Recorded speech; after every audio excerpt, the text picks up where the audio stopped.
आत्मा कहते हैं जैसे माता गर्भ को रखे यतन बनाए और ठेस लगे, यानी कोई ऊक चूक होगी, कोई झटका लग गया तो भक्ति नष्ट हो जाएगी। ऐसे भक्ति जाए, ऐसे तेरी भक्ति नुकसान नष्ट हो जाएगी यदि आपने लापरवाही कर दी है। मर्यादा का इतना पालन करना चाहिए जैसे सीता जी को श्री राम ने, सीता जी ने जब देखा कि एक मर्ग हिरण उसकी बाड़ी को तोड़ रहा है, देखा तो वो तो सोने का है, सर्व सोने का हिरण। देख जब बुद्धि भ्रष्ट हो जाती है ना, उल्टे दिन लग गए, इतनी भी समझ में ना आई सीता जी के कि सोने के मर्ग होया करें कदे, सारा सोने का मर्ग। तो वो माया वही मर्ग था, उसका रावण का मामा मारीच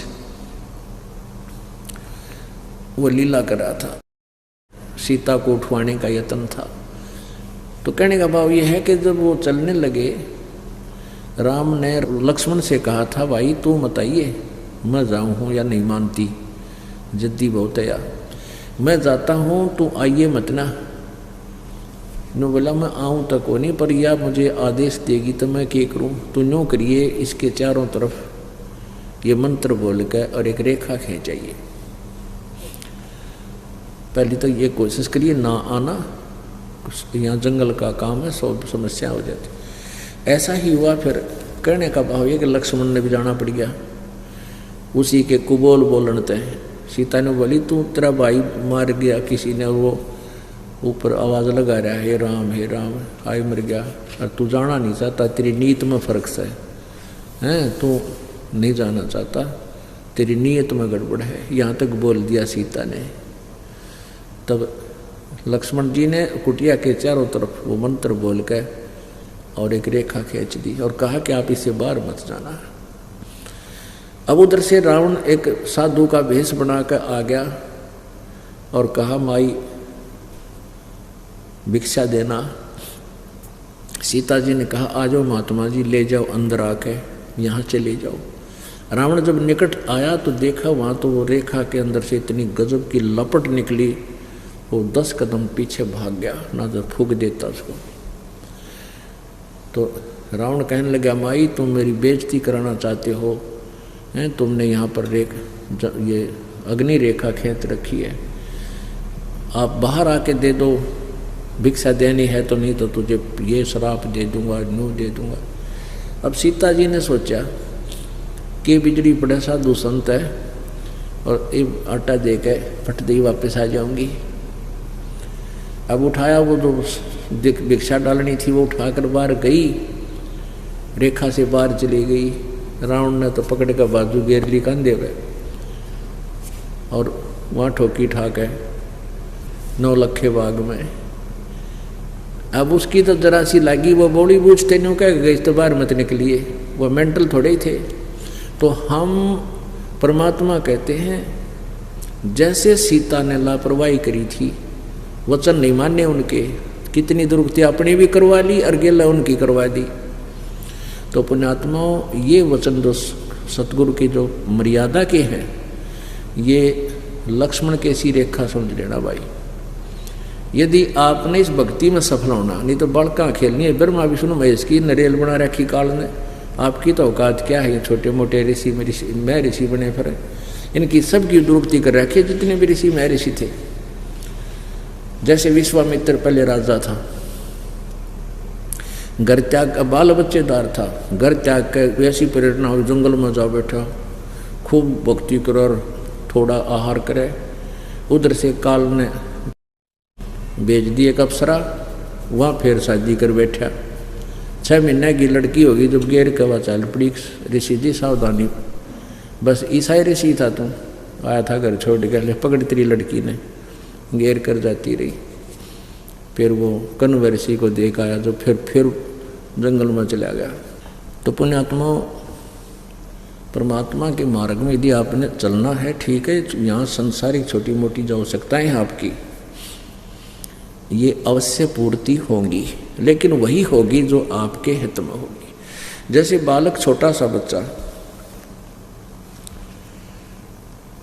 बच्चा होता बोध, जैसे कहीं पर कोई बिजली का तार नीचे पड़े हो और उसमें कट हो, थोड़ा स्पार्किंग कर रहा हो कोई जॉइंट पे, तो छोटा बालक आतिशबाजी समझ के एक अच्छी वस्तु जानकर घिसड़ के धीरे धीरे जाके और उसको पकड़ लेता है, पकड़ते ही मौत को प्राप्त हो जाता है।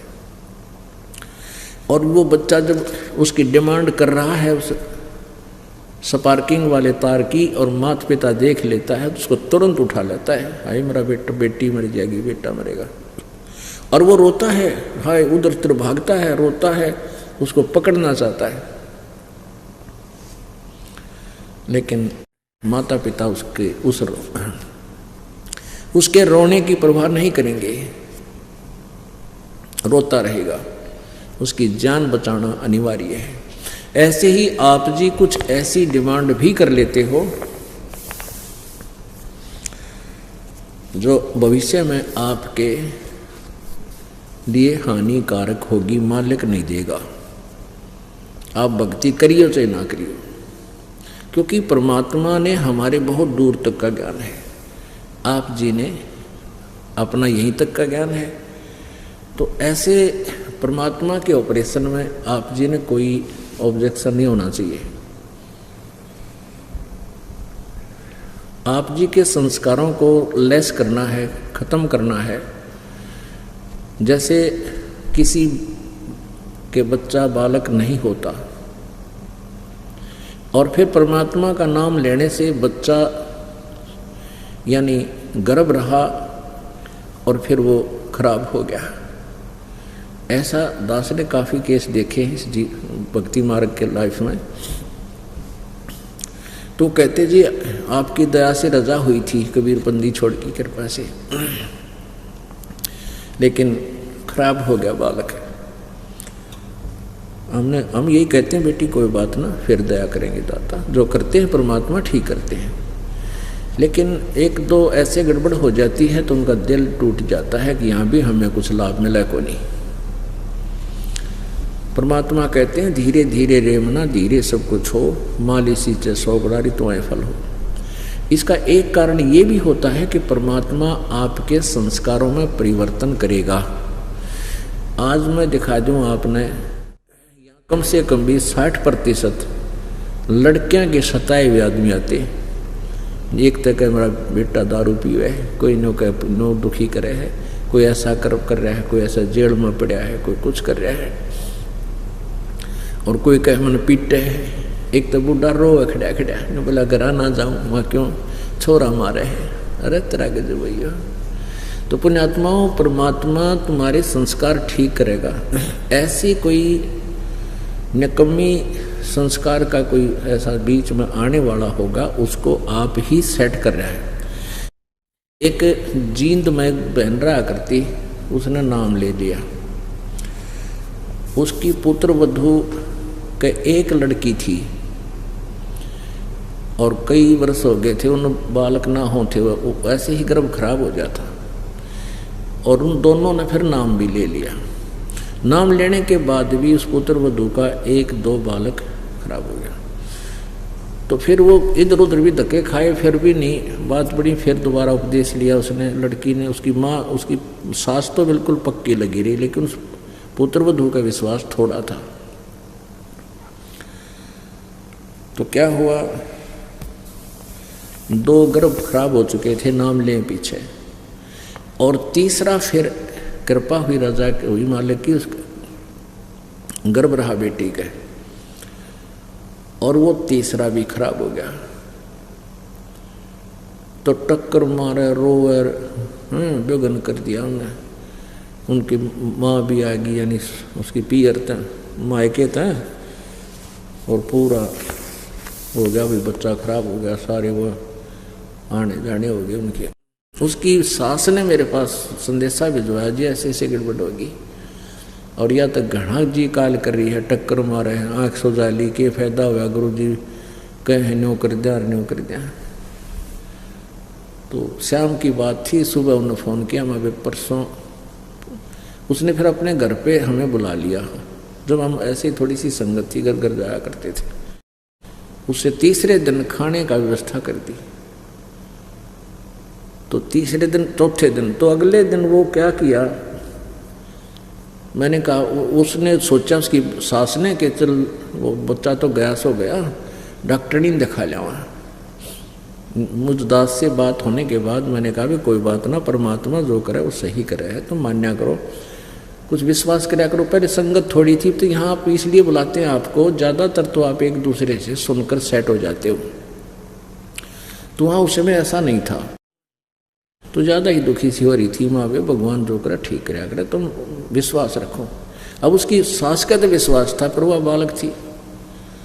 तो डॉक्टरनी का गए, डॉक्टरनी का गए तो उसने चेक किया। वो कहने लगी कौन, तीसरे दिन कहती कौन का है बालक खराब हो गया, बालक तो न्यू का न्यू है, एज इट इज है गर्भ इसका। और फिर खुशी का ठिकाना नहीं उस बेटी का।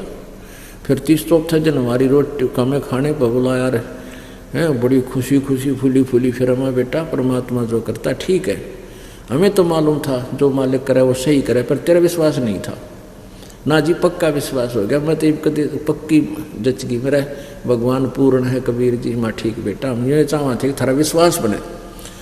अब 3 उनका तो चाह था ना बेटे का, 3 महीना पाछे फिर चेक करा लिया, छोरी पाई। फिर रोवे, भाई मत इसने गर्भपात कराऊंगी, न्यो कराऊंगी। लेकिन उनको हमने बता, ज्ञान से परिचित थी। उसकी सास ने बोली खबरदार जैसा पाप कराया है। तो अब पुण्यात्माओं, वो फिर उसने नहीं ऐसा गलती की, मालिक की दया से वो लड़की हुई, फिर आगे फिर लड़का हो गया। तो विश्वास रखा उसने।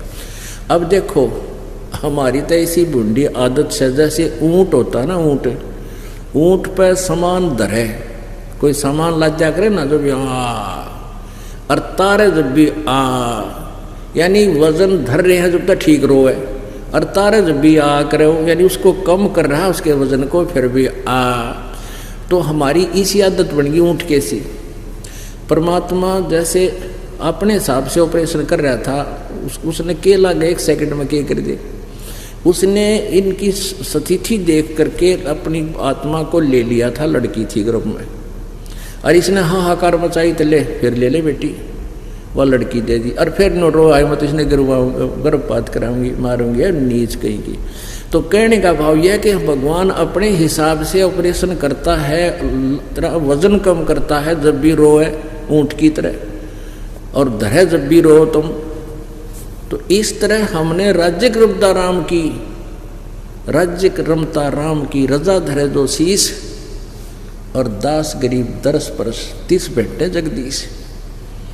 मालिक की रजा में राजी रहे, जो कर तू रखे दाता। बालक से हमारी सोच तो एक जीव जैसी है, और उसने हमें इसे बुढ़े झंझट से पार निकालना है, सतलोक लेके चलना है, कोई बालका का खेल है। तो इसको आप एक सिंपल सी बात मत समझो, बहुत सावधानी की आवश्यकता है। अब जो प्रसंग चल रहा था, इस सृष्टि में कोई जीव सुखी नहीं। परमात्मा ने बताया है कि उदय अस्त की बात करते हैं, मन सब का किया विवेका हो। जो पृथ्वीपति राजा होते थे उनका मन पता है, कोई तो सुखी नहीं। जिसका जितना बड़ा राज्य क्षेत्र होगा उतना ही महादुखी होगा। 100 चिंताएं, किते अकाल पड़ गया, किते और पंगा पै रहा है, किते हाहाकार माच रही है, किते कोई धरने दे रहा है, कोई कुछ कर रहा है। लेकिन हमारा जो सुख के नापने का पैमाना वो खराब है, गलत है। हम इसी सुख को सुख मान रहे हैं, घर में संपत्ति हो जा, संतान बढ़िया हो जा, संतान थोड़ा हो जा, लड़के को ज़्यादा महत्व देते थे, अभी दे रहे हैं अनजान लोग। लेकिन यह काल की भूल भुलैया है, इसमें कभी नहीं फंसना चाहिए। परमात्मा बेटा दे चाहे बेटी कि किसी प्रकार भी रखे, न्य रहर भक्ति करके यहाँ से पीछा छुटवाए। क्या बताते हैं परमात्मा? सुखदेव ने 84 भुगती, बना पजावे खरवो, तेरी क्या बुनियाद पराणी, तू पेंडा पंथ पकड़वो। सुखदेव जी ने कहते हैं 84 लाख योनियों में कष्ट उठाया और गधे की योनि प्राप्त की। और आपकी क्या बुनियाद है, आप जी की क्या औकात है कि आप जो साधना कर रहे हो इससे कोई सुख प्राप्त कर लोगे। सुखदेव ने 84 भुगती बना पजावे खरवो, तेरी क्या बुनियाद पुरानी तू पेंडा पंथ पकड़वो। पेड़ा पंथ वो मार्ग ग्रहण कर। कौन सा? गीता जी अध्याय नंबर 18 के श्लोक नंबर 62 में कहा कि अर्जुन तू सर्वभाव से उस परमेश्वर की शरण में जा, उसकी कृपा से तू परम शांति और शाश्वत स्थान यानी सतलोक को प्राप्त होगा।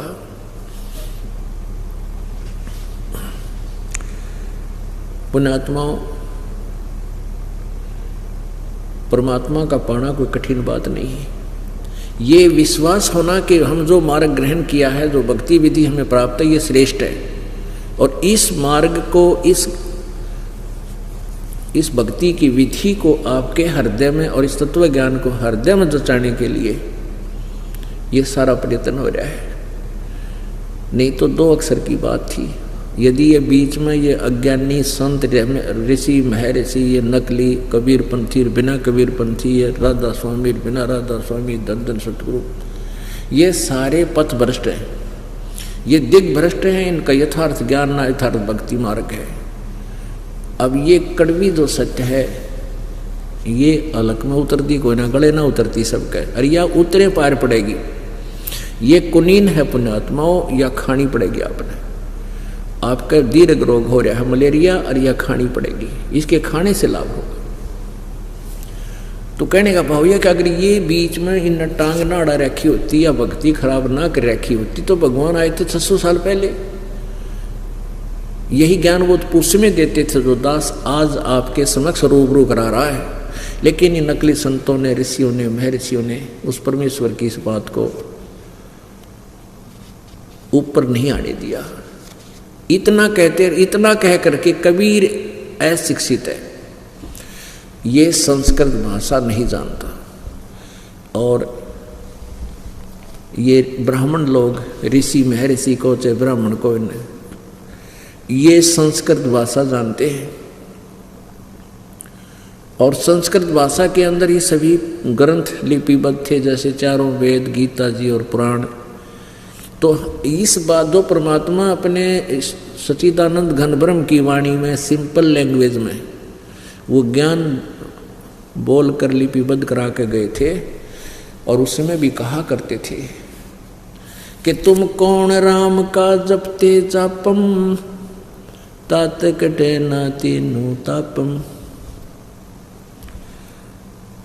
तुम किस राम का, किस भगवान की भक्ति करते हो जिससे तुम्हारे 3 ताप भी नष्ट नहीं हो सकते। अपने आत्मा मासा घटे न तिल बधे, विधना लिखे जो लेख, और सच्चा सतगुरु मेट कर ऊपर मार दे मेख।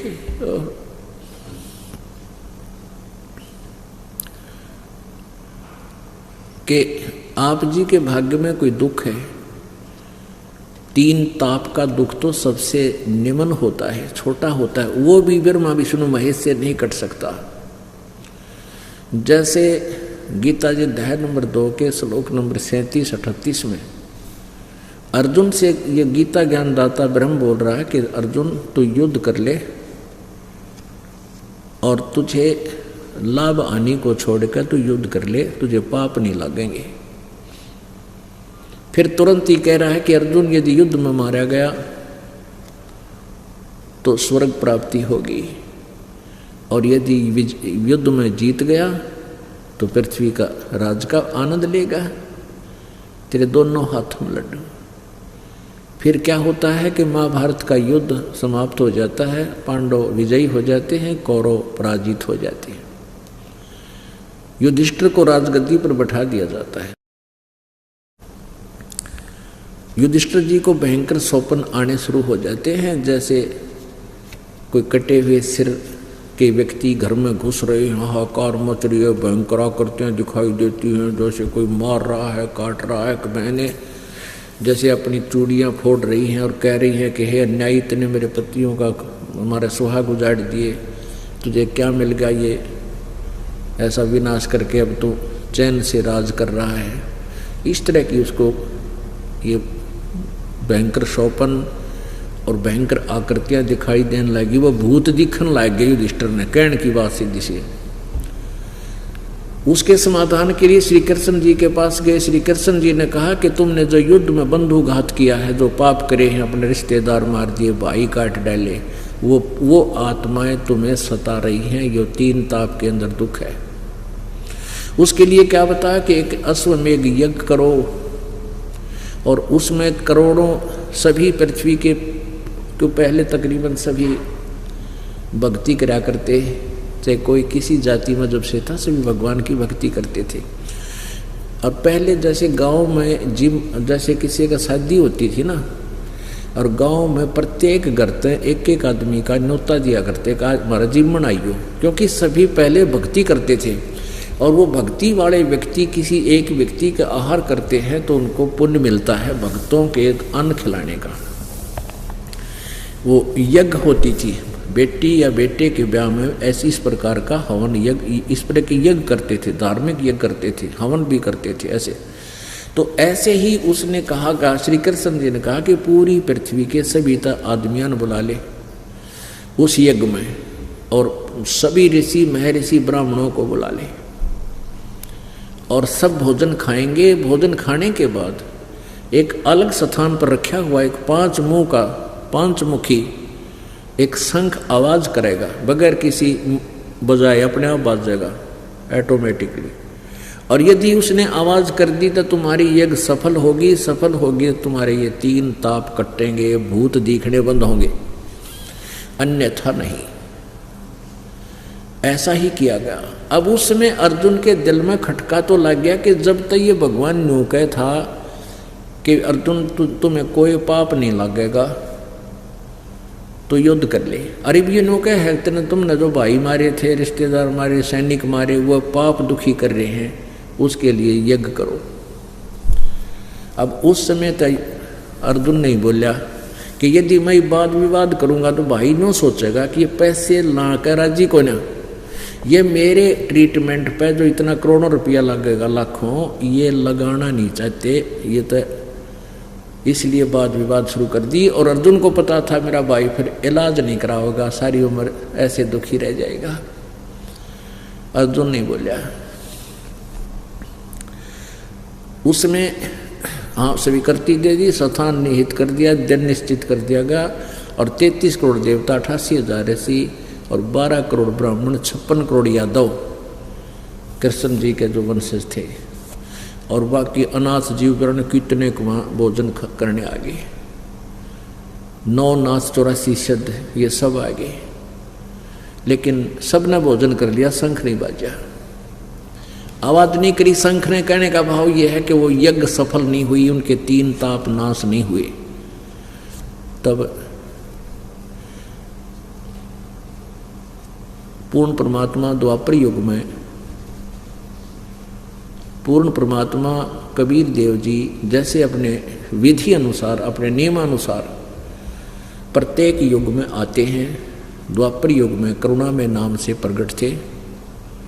एक कमल के फूल पर परमात्मा ऐसे विराजमान आकर होते हैं, और वहाँ से एक वाल्मीकि परिवार निसंतान था, वो उठा लाए थे, और उधर से उसका एक साथी था, सुदर्शन नाम का एक परमात्मा का एक भक्त बन गया था, सुदर्शन नाम का वाल्मीकि। तो कहने का भाव ये है कि परमात्मा कबीर जी का जो शिष्य वाल्मीकि था, सुदर्शन उसका नाम था। सुपच इसलिए कहा करते जैसे शेड्यूल कास्ट ने सुपच बोल देते, और वास्तव में जाति वाल्मीकि थी। तो वाल्मीकि जाति में जन्म उस सुदर्शन जी का, परमेश्वर कबीर जी भी उसी जाति से संबंधित थे, क्योंकि वो जैसे अब्दुल्लाह कहायत कहलाए थे तो उसमें द्वापर युग में वाल्मीकि कहलाते थे। ऐसे ही लीला करते हैं दाता, किसी के न्यू बिना तो भगवान आ रहे हैं, और उस वही परमात्मा को पा सकते हैं जो जाति और मजहब और इन बकवादा न छोड़ के केवल राम परमात्मा न सावेंगे। तो ऐसा ही सुदर्शन जी, परमेश्वर कबीर जी की भक्ति करने वाले सुदर्शन जी को वहां